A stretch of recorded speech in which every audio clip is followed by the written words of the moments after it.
अस्सलाम वालेकुम। Chapter number 1 का जो पेज नंबर 2 है, ये सारा हिस्टोरिकल बैकग्राउंड है और ये पोर्शन जो है वो एमसीक्यू वगैरह के लिए इम्पॉर्टेंट है। ये शॉर्ट क्वेश्चन में न्यू लैंड्स डॉबरिनर की स्टेटमेंट वगैरह पूछ सकते हैं। डिमिट्री मेंडलीव का भी वर्क पूछ सकते हैं। ये शॉर्ट के लिए इम्पॉर्टेंट है। इसमें जो इम्पॉर्टेंट चीज़ है, पीरियोडिक टेबल को सिंबल ऑफ केमिस्ट्री बोला जाता है। टोटल 118 एलिमेंट्स हैं। एटॉमिक नंबर की बेस पे उनको क्लासिफाई किया हुआ है। उसके बाद फर्स्ट क्लासिफिकेशन एंटोइन लेवॉइजर की है, जो मेटल नॉन मेटल के बेस पे है। उसके बाद है 1829 में डॉबरिनर का कॉन्सेप्ट बताया हुआ है कि इसने ट्राइएड्स का कॉन्सेप्ट दिया था। ट्राइएड्स बोलते हैं ऐसा ग्रुप जिसमें 3 एलिमेंट्स हैं और तीनों की प्रॉपर्टीज सेम होती हैं। उसके अलावा ये जो इसके नीचे वाली 2-3 लाइनें हैं वो इसकी स्टेटमेंट है। स्टेटमेंट में ये कहा हुआ है कि हमारे पास ये जो ट्राइएड है उसमें फर्स्ट एलिमेंट और इसमें लास्ट एलिमेंट, अगर आप इनके एटॉमिक मास को प्लस करते हैं तो और 2 पे डिवाइड करते हैं, क्योंकि एवरेज लेंगे, जितने आप प्लस कर रहे हैं उतने नंबर पे डिवाइड करेंगे, तो जो आंसर आता है वो मिडल एलिमेंट का आंसर होता है। अगर हम पोटेशियम 39 लिथियम 7 को प्लस करते हैं तो वो आपके पास बनेगा 46। 46 को 2 पे डिवाइड करेंगे तो वो 23 आ जाएगा। उसके बाद है जॉन न्यूलैंड्स। 1864 में इसने क्लासिफिकेशन की थी और इसने एलिमेंट्स के अंदर पीरियोडिसिटी ऑब्ज़र्व की थी। पीरियोडिसिटी बार बार वर्ड आएगा इस चैप्टर में। पीरियोडिसिटी बोलते हैं प्रॉपर्टीज़ का किसी स्पेसिफिक इंटरवल के बाद रिपीट करना। और इसने न्यूलैंड्स ने टोटल 62 एलिमेंट्स जो है उनको अरेंज किया था। ये एमसीक्यू के लिए काफ़ी इंपॉर्टेंट है। इसकी क्लासिफिकेशन की बेस भी एटॉमिक मास है।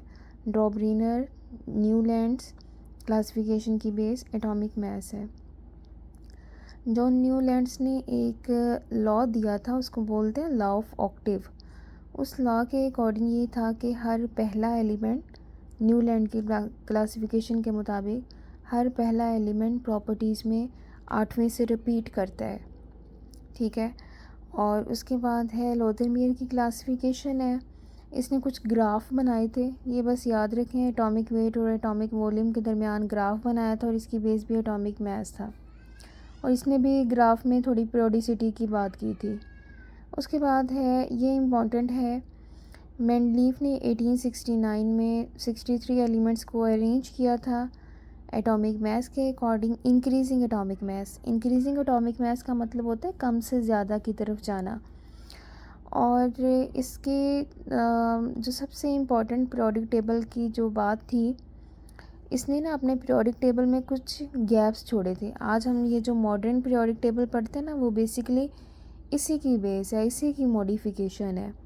इसलिए मेंडलीव ने फर्स्ट टाइम कोई ऐसा टेबल दिया था जिसमें टेबल भी थे, प्रॉपर पीरियड्स भी थे, मतलब एक प्रॉपर एक टेबुलर फॉर्म थी। इसलिए इसको ना पीरियोडिक टेबल का फादर भी बोला जाता है मेंडलीव को। ये इसके स्टेटमेंट और कुछ इसके फीचर्स बता दिए, इंपॉर्टेंट पॉइंट्स।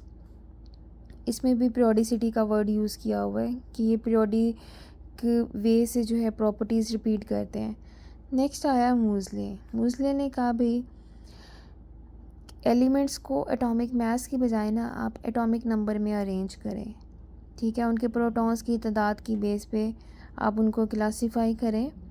और इसने एक्सरे एमिशन करके काफ़ी सारे एलिमेंट्स जो है उनके एटॉमिक मासेस फाइंड किए थे और कंसीडर किया गया कि ये ज़्यादा यूज़फुल क्लासिफिकेशन है जो मूजले ने की है। मॉडर्न पीरियोडिक लॉ की जो स्टेटमेंट है ना, ये शॉर्ट क्वेश्चन के लिए काफ़ी इंपॉर्टेंट है। मॉडर्न पीरियोडिक लॉ किसे बोलते हैं? Properties of element are periodic function. Periodic function बोलते हैं स्पेसिफिक इंटरवल के बाद प्रॉपर्टीज़ का रिपीट करना। Are periodic function of their atomic number, यानी किसी भी एलिमेंट्स की प्रॉपर्टीज़ अगर रिपीट हो रही है ना, तो वो उसके एटॉमिक नंबर की वजह से रिपीट हो रही है। आई होप स्टूडेंट आपको ये पेज समझ आ गया होगा कि इसमें हमने क्या क्या लर्न करना है। ये ज़्यादा पेज जो है वो इम्पोर्टेंट सिर्फ एमसीक्यू के लिए है, लॉन्ग क्वेश्चन इसमें नहीं आएगा।